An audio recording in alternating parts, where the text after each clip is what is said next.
Welcome to another episode of the Traveling Golfer, this time from Bulle Rock, the Pete Dye Gem in Havre de Grace, Maryland. That's the Chesapeake Bay right there. And this golf course was built on the rolling hills that lead up from the Chesapeake Bay and has turned into one of the greatest daily fee golf courses in all of America. I've been here many times since it opened in 1998 and look forward to another adventure around Bulle Rock. We're looking at the par 5 8th hole. Once you get out to the golf course, the vistas are everywhere. From this point, you can actually see 5 holes on the golf course. The downhill par 4 4th hole, the 5th hole uphill monster, the 6th green, and the entire par 3 7th hole. About the only thing you can't see, the Chesapeake Bay. But it's close. How close? From the corner of the property, there's actually a pipe running into the bay to provide a source of water. It's pumped up to the golf course. An amazing engineering accomplishment by Pete Dye, Bulle Rock. And we bring it all to you here on this latest episode of the Traveling Golfer. It's not limited edition, not cast conditioned, not exclusive or extra, nor is it private reserve. It is, however, a rare breed. American lager from an American-owned, family-operated brewery. Since 1829, we kept it so simple, we're still in fashion.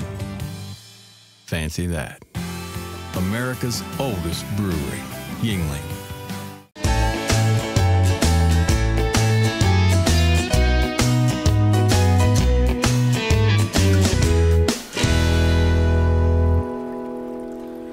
Oh boy, things you do to try and get your golf ball back. Hey Tone, how about a towel? Hey Rick, that figures. Rick Roundsville. When you need him, he's always there. General manager, director of golf, right here at Bulle Rock. Well, thanks for the little assist there. I could have used it more if you had given me a tip before so I didn't hit my ball down there. But while we have you here, I want to just say, I don't know that I've ever seen Bulle Rock in better shape than it is now. We're very fortunate. We came out of winter really good. We're in great shape. Mother Nature's been very good to us, and we're looking forward to a great season. These hills overlooking the Chesapeake Bay in Havre de Grace, Maryland, originally were devoted to horses. It was an estate. Bulle Rock was the first thoroughbred horse brought onto this continent in the 1700s and was brought in by James Samuel Patton. His granddaughter lived on this piece of property, and she named a horse Bulle Rock in honor of her grandfather's horse. For people that love the golf course and they love the area, Bulle Rock also has a master plan which includes housing, and it is a great place to live. A daily fee course, not a resort, not a municipal course, not a private club. It is a freestanding daily fee golf course that would rival any other in that category in the country. You get people coming from all over the country to play this golf course. Golf Digest, Golf Magazine, both have us rated in top 50 courses that you can play in the country, and you know where it deserves to be on the rankings. From day one, we don't want to throw around the term Pete Dye masterpiece lightly, but that's exactly what this was called from the beginning when it was first said that on opening day they could hold a U.S. Open here. And that's how it was originally designed. You know, our original owners said, why can't somebody build truly a championship golf course that anybody could come and play? That was the vision, and I think that's what we accomplished. 5 years of the McDonald's LPGA Championship, this course made the cream rise to the top. The winners of those 5 years, they're amazing names. 3 of those players were #1 ranked players in the world, so it definitely brought out the cream of the LPGA, and the girls loved playing this golf course. The great architects loved to come back to their creations. Pete's been back a few times, but I didn't see a lot of tinkering. I think most of the time he spent it up in the clubhouse, maybe in silks. I don't know, as a golf professional, I don't know what I would change out here. I think he did such a good job here that I think he did it pretty right the first time. I would be hard-pressed to select one as the signature hole. Do you feel the same way? First time I walked on the property, what is that there's a bunch of signature holes here. No hole looks alike. Every hole's different. Every hole goes in a different direction. It's got marvelous green complexes, and you know, I think that's all part of what makes this golf course great. With the many uphill challenges and then the downhill pull of the Chesapeake Bay, the yardage that you see on your rangefinder isn't always the real yardage for the shot. Pete does a masterful job of pulling your eye where it shouldn't be going. So you really have to think your way around the golf course. There's 75 to 100 foot elevation changes. You have to be very aware of uphill shots and downhill shots as far as your distances and carries and things are concerned. It's just a wonderful mix. When you get to the greens, that's when it really begins here.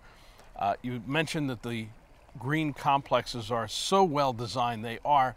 They're absolutely devilish, and some of the biggest greens you'll find anywhere. Pete Dye, you devil you. There's a great mix of long and short holes here. You know, the green complexes all match. Drop off around the greens and everything. Challenge you if you miss a green. Our goal is tournament conditions every day so that you're going to find very good green speeds here. Just a marvelous test of golf. Major challenge for an architect is to create a really good short par 4 and a really interesting long par 5. That's tough to do, but Pete did both on this course. He certainly did. He did a marvelous job with 16. There's a short hole that you can hit driver. Sometimes he wants to take the driver out of your hand, and then we turn around and go to number 11, and it's 600 plus yards. From the black tees, this might be the longest hole you've ever played. 665-yard par 5. Should we play it from here? No. Good reason to tee it forward. This is a difficult golf course. High rating, very high slope. The champions have been here playing golf on this course. Is it intimidating for the everyday player? If you play the right tees, it's fair. If you go back and play tees where you don't belong, it will definitely eat you up. But the landing areas are fair. If you keep it in front of you reasonably well, you can have a good time out here. There's not a lot of forced carries off the tees. There's really not a lot in front of the greens. It's just if the ball starts going sideways, starts to get into fescue and everything else, that it adds up. But you can have a good time and enjoy this golf course, even though I think it's definitely championship caliber. Well, now that my golf ball is dry, we can take it out on the course and maybe I'll even make a birdie, a rare birdie at Bulle Rock. Let's go play golf. All right. We're on number 9, and I think this is a tribute to the Pete Dye mastermind that he is. It is definitely a risk-reward hole. It's a long, sweeping dogleg right. It likes to pull your eye to where you really shouldn't be going. It looks like you can carry it over that water very easily, but that water and wall and the bunkers kind of go out away from you, which makes the shot a little bit longer than it appears. Safe shot and the right shot is to carry it left of the bunkers or over the bunker if you can manage that. Once you're up on top, when you're on the upper level of the fairway, the whole green is in front of you and you've got a lot more to work with. You can go straight at the hole and over the water and carry it. There is a landing area, there's a fairway down just over the water that you can carry it into and take the shortcut. But it's well bunkered and it's a very narrow green that makes that second shot from that short area a challenge. During the days of the LPGA Championship, this was my favorite hangout at Bulle Rock. You could go from the 8th green, the par 5, watch the action there, shoot over to the 9th tee, and then you'd see them try to attack this hole. The shorter hitters on the LPGA Tour took the path to the left. The bombers, Michelle Wie, Laura Davies, went straight at it to the right. Huge difference between the way they played the hole. Now you know why my choice is always to the left.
described the hole in textbook fashion, then you played it in textbook fashion. Great birdie. Thanks, John. Yeah, I'll tell you.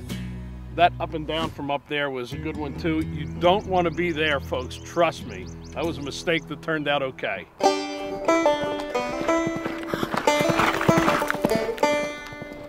As we know, Bulle Rock was named after the first thoroughbred in America, and the Silks restaurant follows the theme as the horses come down the back stretch, all part of this magnificent clubhouse that has a world-class pro shop and a full-service locker room, plus all the other amenities.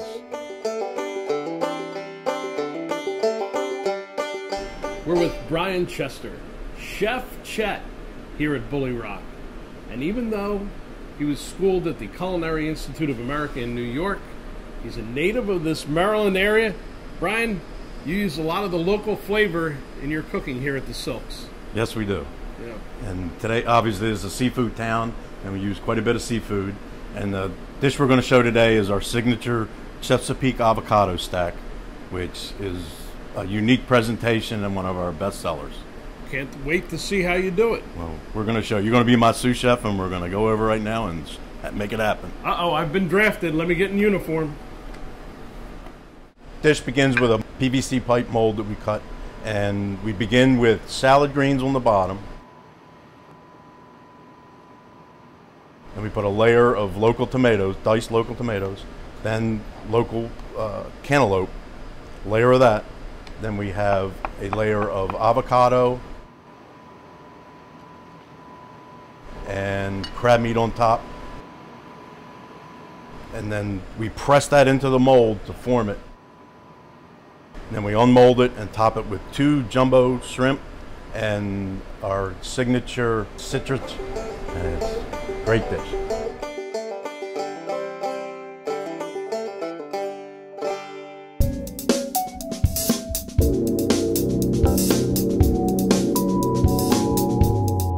There's a lot of tough shots in golf. This is our latest generation ironwood. It's called the Hot Launch Series.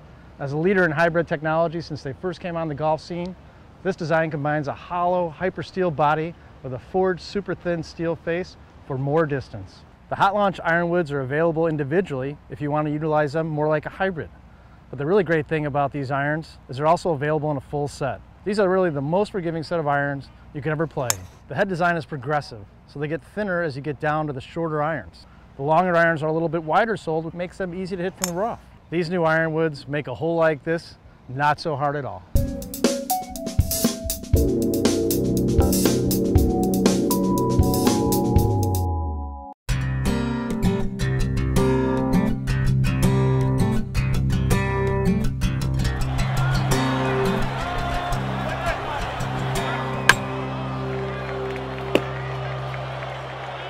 When in Bulle Rock, it's not all about golf. There's plenty of baseball when you're at Ripken Stadium. We're with Adam McGillen, Senior Marketing Manager for Ripken Baseball, on the field, on the hallowed turf of Ripken Stadium in Aberdeen, Maryland, where the Aberdeen Ironbirds play Class A day on the course at Bulle Rock, and then a night here for the Ironbirds. Oh yeah. This is definitely Hartford County's home for family fun. Is Ripken Stadium. They have it's a short season team, so they start in mid-June. They play 36 home games, and every home game has tons of entertainment added onto it. So you get the baseball plus family entertainment, and on select nights, it's the best fireworks show in the area. The Ripken Stadium here is the baseball for the big guys. Across the parking lot, little smaller level, it's like almost a miniature replica. It's called the Baseball Experience. Yeah, it's the Ripken Experience, and it's for youth baseball players. We have tournaments and camps for players 12 and under, and then we have another field over there that's actually a full-size 90-foot diamond, an exact replica of Yankee Stadium. And so we have older age group players, 13 and up, who will play on that field, and they'll get to play right here where the Aberdeen Ironbirds play. Over the course of a year for the Ripken Experience, how many kids might come through and play on these other fields? Well, we get about 1,000 teams that come through, and there's about 14, 15 players per team, so it gets up there. About probably about 15,000 players. All of this is inspired by Cal Ripken, Hall of Famer, who grew up right in Aberdeen, played his entire career for the Baltimore Orioles. His influence in this complex must be amazing because the attention to detail and the quality is over the top. This all started when Cal retired, and Major League Baseball gave him a lump sum of money to basically build a baseball player's paradise in his hometown, and that's exactly what he did. He started with this stadium here for minor league baseball where the Aberdeen Ironbirds play, and then he expanded with the youth facility across the street, which he was heavily involved in the design of that facility, and he wanted it to be a big league experience for young players.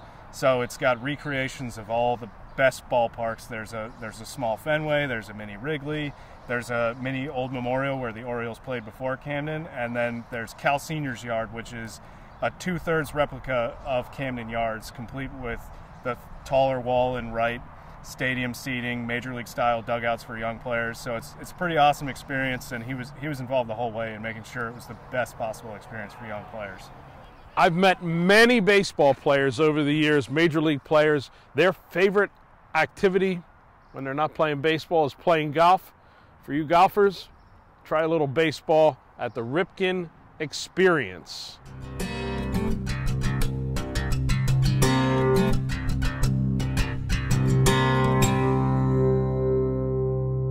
With Jeff Barnes, General Manager, Residence Inn by Marriott, Aberdeen, Maryland.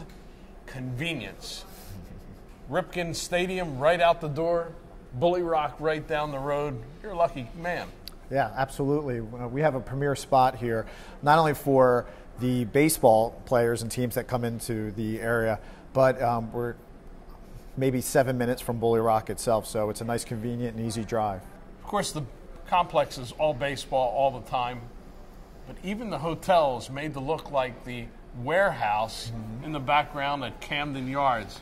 It's amazing. Yeah, the guests really do enjoy that. I mean, it's something that's out of the norm. Usually when you go to a hotel, you kind of get your normal feel for what a typical hotel would be.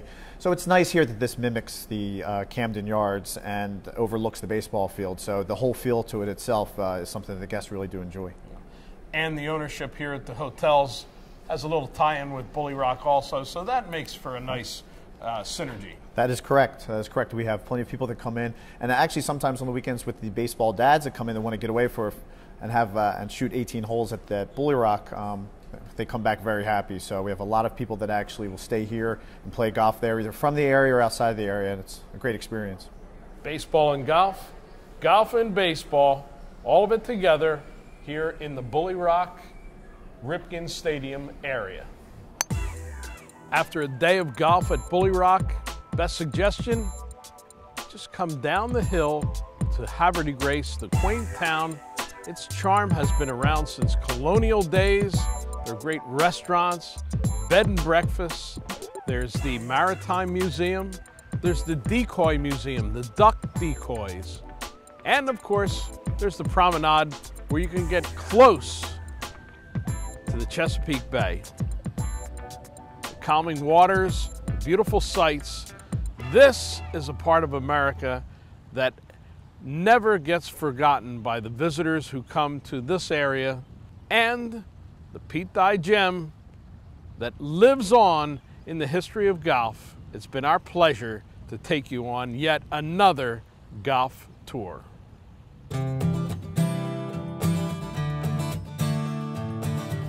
Tony Leodora's golf wardrobe, courtesy of Antigua, the leader in modern golf apparel.